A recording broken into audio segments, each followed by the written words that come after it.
For me, the visual effects basically are a tool to underline the transformation of imagination. The goal was to give people an idea of where that line's drawn between fantasy and reality and how thin it was.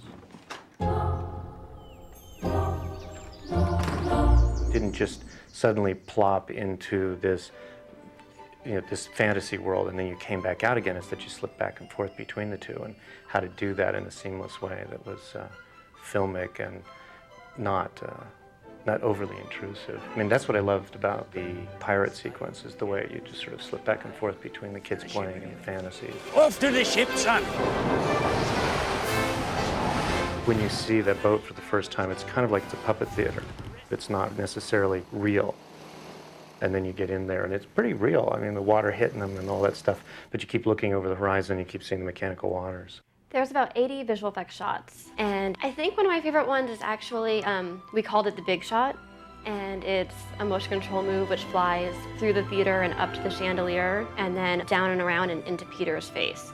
And it just really captures the moment of Peter just being really caught up in the play. It was a big motion control compositing deal. We had a local London vendor, Double Negative. I think we had the typical 150 to 200 extras that's supposed to fill a theater of about 1,000 people or a little bit less.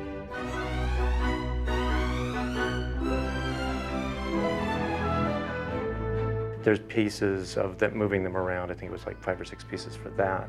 Then you did pieces where it flew in and that stopped, and then you moved it to a new position, and then there was the moment where it flew in and stopped right on Freddy. That was a complicated thing that had to be worked out in advance that required me for the first time on the show to actually come out and be in London.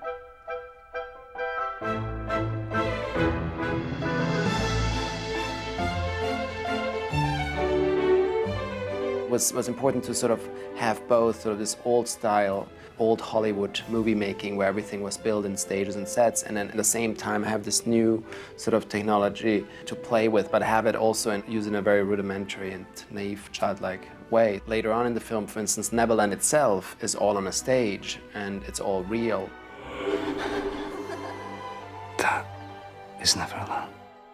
The audience needs to not notice the visual effects as such. I mean, there's certainly things that are fantasies, but I'm kind of hoping that at least some of it appears to just be part of the movie, and people kind of don't realize that it was impossible that that was there, that maybe somebody built that and it was just fine.